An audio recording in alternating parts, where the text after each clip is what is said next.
Good day, everyone. My name is Harold Harlan E. Mercado, PhD STEM student. Today, let's talk about managing a global workforce. Here are the topics to be covered: managing a global workforce, culture and diversity, tips for managing a globalized workforce, the world of work, culture and psychology at work.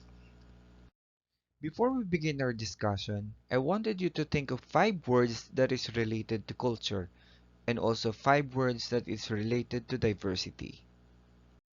Good job! Now, let's first define what is culture. According to Khan Academy, culture is the beliefs, behaviors, objects, and other characteristics shared by groups of people. According to Queensborough Community College, the concept of diversity encompasses acceptance and respect. It means understanding that each individual is unique and recognizing our individual differences. This can be along the dimensions of race, ethnicity, gender, sexual orientation, socioeconomic status, age, physical abilities, religious beliefs, political beliefs, or other ideologies. It is the exploration of these differences in a safe, positive, and nurturing environment.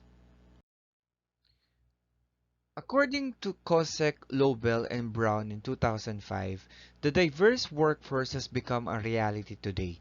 Workforce diversity acknowledges the reality that people differ in many ways, visible or invisible, mainly age, gender, marital status, social status, disability, sexual orientation, religion, personality, ethnicity, and culture.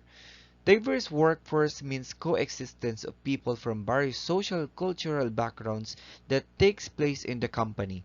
Diversity incorporates cultural factors like race, gender, age, color, physical ability, ethnicity, and many more. Now the question is, how to manage a global workforce? Is it a growth or a risk? So how does globalization affect the way we manage the workforce? Number 1, the global workforce is getting both older and becoming ethnically and gender diverse. Record shows that more women are entering the workforce, and there is a significant evidence to suggest that older workers are growing in numbers. In many countries such as Italy and Japan, birth rates are dropping. With this in mind, organizations need to adapt to these changing trends to make working life more accessible. Number 2, cultural differences influence management styles. It is crucial to bear in mind that workers from different backgrounds are motivated by different incentives and react differently to different management and communication styles. Various studies have shown that while a population in one country prefers a particular management approach, that same approach may not be as effective in one another country. Number 3, cultural diversity brings creativity and innovation. This is thanks to the diverse perspective and experiences. Speak to and take on board the views and comments of local employee or people to steer your employee management plan. There are valuable insights to be gained, which means it is an excellent idea for businesses to rely on the cultural understanding inherent within the local workforce to help them construct a suitable HR management strategy. Here are the 7 tips for managing a globalized workforce. Number 1, beware of culturally appropriate communication and nonverbal business etiquette.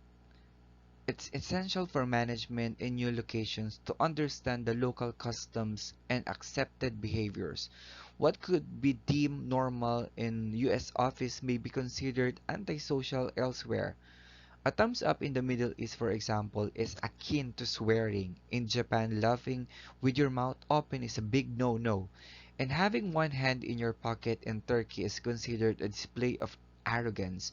This seemingly small cultural nuances could have unexpected and unwanted consequences.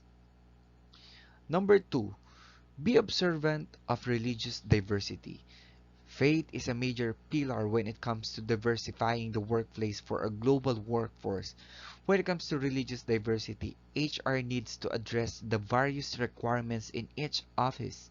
This includes consideration for dress code, leave for holidays, and prepare rooms or prayer rooms, offering workplace provisions for prayer, adjusting policies regarding leave, and building a culture that nurtures respect for other belief systems are integral to managing a global workforce. Number 3, implement cultural awareness training with your organization. Managing a global workforce relies heavily on building relationships of trust and understanding. Learning sessions where employees are taught about cultural sensitivity and awareness enable colleagues to appreciate and be mindful of the differences and similarities of their global peers. Number 4, use HR analytics to understand new candidate pools. With increasing youth population and possible skill shortages, it is essential to use metrics to look at opportunities for retraining older workers. It's also important to bear in mind the job searching habits in different countries which are most effective media in a particular country. And are you plugging those holes? Number 5, be on the right side of the law. Of course, different countries have different regulations and policy. In one country might be 100% unlawful in the next. With that in mind, it is imperative that labor laws are adhered to and all employees are treated legally. Number 6, provide English as a second language support. While it's paramount that translation tools are implemented, it's also advisable to provide training for English as a second language.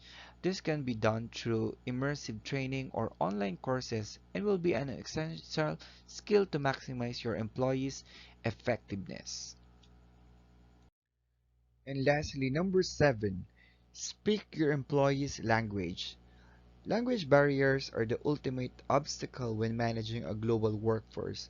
The benefits of being able to fully understand and communicate with your colleagues, regardless of what language is spoken, really need no explanation. Being able to communicate effectively is essential to the long-term success of a business.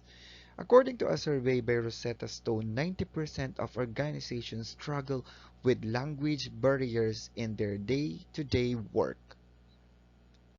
Marriott International ranks number 1 on Diversity Inc. Top 50 list. Marriott International was recognized as the number 1 company for diversity across industries on the 2020 Diversity Inc. Top 50 Companies for Diversity list. The ranking also makes Marriott the highest ranking hospitality company on the list for more than 10 years and the only one to have achieved the top ranking. The company was also ranked on Specialty Top Companies list for executive diversity councils, philanthropy, board of directors, supplier diversity, and LGBT efforts. Being named number 1 for diversity at this moment in history feels especially meaningful, said by Dr. David Rodriguez, Marriott International Global Chief Human Resource Officer. It takes generations of inclusive leadership, deep commitment, and conviction to create a culture of belonging where all associates are treated with dignity and respect. This culture has always been the foundation for our business of hospitality. Even during these incredibly challenging times, our associates have intensified their inspirational efforts to take care of their communities, guests, and each other. Marriott's success in the diversity and inclusion space is based on a 360-degree cultural approach encompassing results-oriented metrics and initiatives supporting associates, customers, suppliers, and owners. This approach had led to a signature accomplishment such as collaborating with leading human rights nonprofits on human trafficking, prevention training, and leveraging take care. Its award-winning employee well-being program to advance the of diversity and inclusion in the modern workplace. According to Dr. David Rodriguez, Marriott International Global Chief Human Resource Officer, at Marriott, we believe in the fundamental human need for opportunity, community, and purpose in the workplace. Our company is made up of people with many different identities and life circumstances, but we come together to serve our guests, community, and each other. It connects us and is an enormous and exceptional source of pride. Now, what's your leadership style? I wanted you to copy the link on this video and take a quiz on what's your leadership style. Share your personal experience and the result of leadership style are you in. Comment down on this video. Now, let's talk about what is psychological safety at work. Groups made up of people with different life experiences bring together many valuable perspectives, and diverse groups are better able to recognize problems and offer up creative solutions than group of people with similar life experiences. But what if some team members don't feel comfortable speaking up? What if they're afraid to share their concerns or resist asking challenging questions? What if they avoid suggesting innovative ideas because they're worried about rejection? Unfortunately, many people feel this way. According to a 2017 Gallup survey, 3 out of 10 employees strongly agreed that their opinions don't count at work. A lack of psychological safety at work has a major business repercussions. First, when people don't feel comfortable talking about initiatives that aren't working, the organization isn't equipped to prevent failure. And when employees aren't fully committed, the organization has lost an opportunity to leverage the strength of all its talent. According to David Altman, Chief Operating Officer of Center for Creative Leadership, people need to feel comfortable speaking up, asking naive questions, and disagreeing with the way things are in order to create ideas that make a real difference. David Altman also said that psychological safety at work doesn't mean that everybody is nice all the time. It means that you embrace the conflict and you speak up, knowing that your team has your back and you have their backs. According to Dr. Amy Edmondson, author of The Fearless Organization, creating psychological safety in the workplace for learning, innovation, and growth, people must be allowed to voice half-finished thoughts, asking questions out of left field, and brainstorm out loud in order to create a culture that truly innovates. In all being said, psychological safety is the belief that you won't be punished or humiliated for speaking up with ideas, questions, concerns, or mistakes. When you have psychological safety in the workplace, people feel comfortable being themselves. They bring their full selves to work and feel okay laying all of themselves on the line. Now the question is, what is psychological safety at work when work is virtual?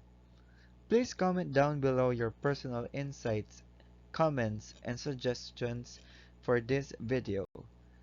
Thank you for watching.